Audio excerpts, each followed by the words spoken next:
John Paradis retired from the United States Air Force as a lieutenant colonel. He's now Deputy Superintendent of the Holyoke Soldiers Home. He worked at the Veterans Administration for a time. He writes regularly on veterans issues for the Daily Hampshire Gazette, and we are pleased and honored to have you with us, sir. Thanks for coming in. Thanks for having me, Jim. Social integration, fancy term for coming home, for getting on a uniform. And it seems to me whether you were stateside or overseas, whether you were back behind the lines, or I think even more so if you were forward in combat, fair to say that leaving the military, becoming civilian again, is easier said than done? Absolutely. I think for every veteran, no matter what service, no matter what their experience is, the culture of the military is one that takes care of every service member. It doesn't matter Air Force, Army, Navy, Marines, Coast Guard. So for the period of time that you're in service, you're part of a team where your wingman, your fellow soldier, your fellow Marine takes care of you. Your unit cohesion is so important. The team approach is so important in the military. So when you leave that culture and you come back into civilian life, and for some folks it's a period of 2-3 years, leaving high school at a very young age, and then coming back into your hometown, or someone who perhaps has served 10, 20 years or more, it's arduous to say the least. It can be overwhelming at times for many folks.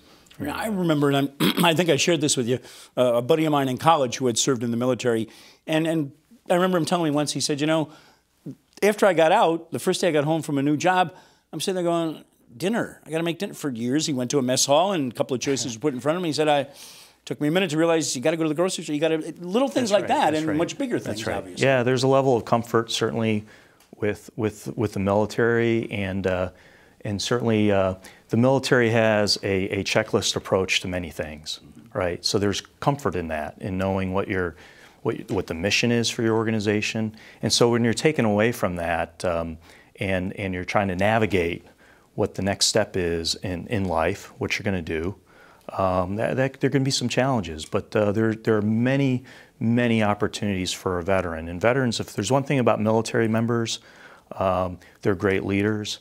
They can go from point A to point B. They're exceptional at getting the mission accomplished. So if they take that same approach when they go back to their hometown, their community, they'll be very successful. They can be very successful. In one of your articles this fall for the Hampshire Gazette, you said, you come home, do what you want to do for a while. Just decompress, take some time to go fishing, spend time with your family, whatever it is you want to do.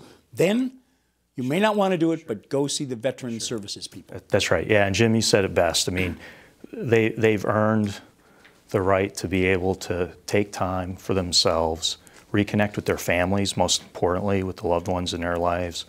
That's critical to any type of reintegration process. But then they need to map out what are the steps for success. And so simply enough, you know, they need to make sure they have their records in place. They need to connect with the right people. And there's some personal accountability and responsibility on their part that I think we in the veteran community are trying to get the word out to other veterans that you owe it to yourself, you owe it to your family members to take some action to help yourself out. You said treat your separation paper, your discharge papers, the DD-214 like gold. Yeah, absolutely. Your DD-214 you should treat as your most all-important document and record you have, similar to your marriage certificate or adoption papers, anything that you would hold that is priceless to you. That is something that opens your door to so many benefits and entitlements and is the documentation of your service to our country. So that's a first step, is making sure you have your DD-214, you're protecting it, your family knows where it's located, and then you're taking the next step with that DD-214 to then meet with a veteran service officer and a certified service officer who can then put in for entitlements and benefits that you've earned. Do you find sometimes that vets are surprised by the things they and or spouses or family members may be eligible for? Absolutely, absolutely. I think our country and our state, our Commonwealth, has been extremely benevolent towards our veterans, more so than any other country on the face of the earth. And we pride ourselves in Massachusetts for leading our benefits and programs for our veterans across the country. So many times, from the welcome home bonus in our Commonwealth to VA health care, to the benefits that are available to all veterans, no matter what age, at the Soldiers Home where I work in Holyoke, to just various veteran outreach programs and the ability to connect with other veterans. There's a whole host of benefits and programs and services for veterans. But sometimes you need a little bit of help to navigate that system of benefits, whether it's at the local level, state, or federal government.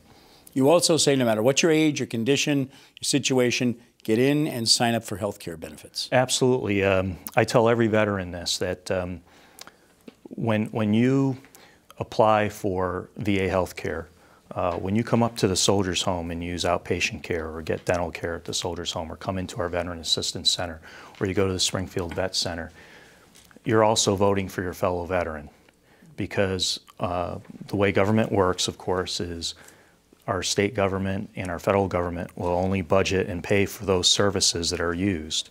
So I hear this all the time, Jim, from other veterans that, let's take care of the veterans that really need it.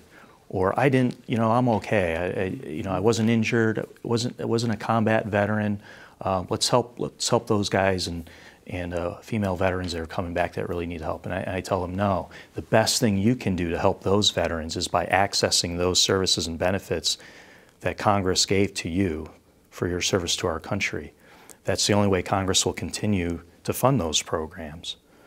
So yes, that's a great way for a fellow veteran to help another veteran is by using these programs and services. I want to make it clear to our viewers, you're not just a veterans service guy. You were deployed. You came through. You lived this. You're walking the walk and talking the talk, right? Sure. Yeah. From as my wife tells everyone,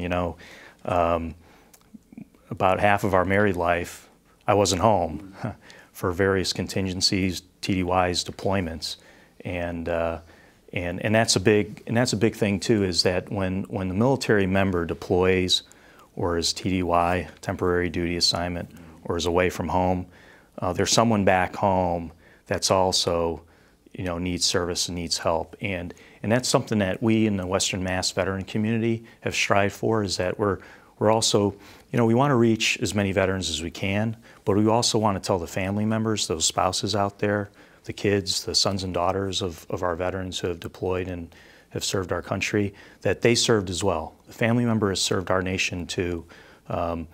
Every time we're gone, someone is taking care of the kids, taking them to practice, getting them to school, etc. And they worried about us when we were gone.